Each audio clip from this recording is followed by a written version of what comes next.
Well, did you know anxiety is a valid condition for disability benefits? Disability and injury lawyer Nainesh Kotak joins us with more. And it's also a reason that a lot of insurance claims or disability claims are denied.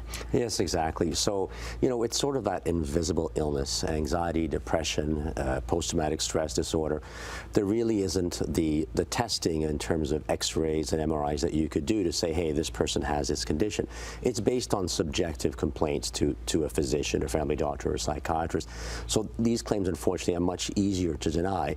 And we do find that many of these claims get denied. It's a valid condition, of course, but unfortunately, we do see a lot of denials. And I can imagine that would only add to the anxiety. Yeah.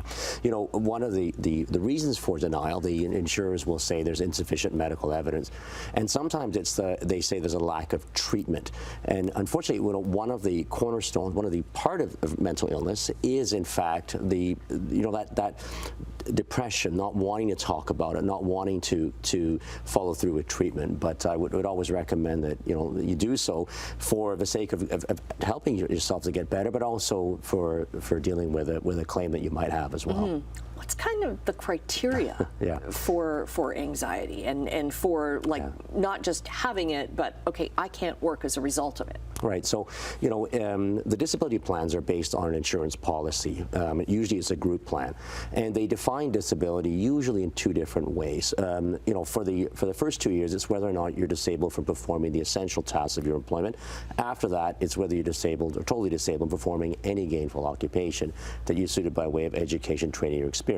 A crucial form that needs to be filled out is the physician statement, and it's important that the doctor not only lists the diagnosis of what condition you have, but also address how it affects your ability to work. So it's really a contract. Everything boils down to, do you meet that definition of disability? Mm-hmm. We were talking earlier, economic anxiety or Yes. anxiety over economic conditions with the trade, the tariff and everything is a real issue right now at a lot of manufacturing plants. Yeah, absolutely. We're seeing that too. So, anxiety can have many causes. There could be workplace stress with individuals you work with customers. There could be childhood experiences. There could be family related, and it could be just a general condition where factors such as economics play a role.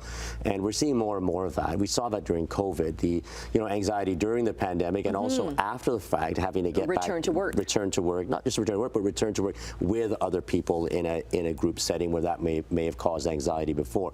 So certainly that gives rise to a lot of claims. One sort of pointer I would give, that in order to be covered under your disability policy, you need to be actively working at the time your disability arises. So if it's a situation where you're struggling, but now you get let go, whether it be because of tariffs, if you're in the auto industry, or whatever it may be, if you don't make the claim in a timely manner while you're still employed, then you will not get coverage for your disability unless you can prove after the fact your disability arose while you recovered. So that's sort of a pointer in terms of timing of making a claim. Okay, so reach out for help if you need it, and get that ball rolling now then.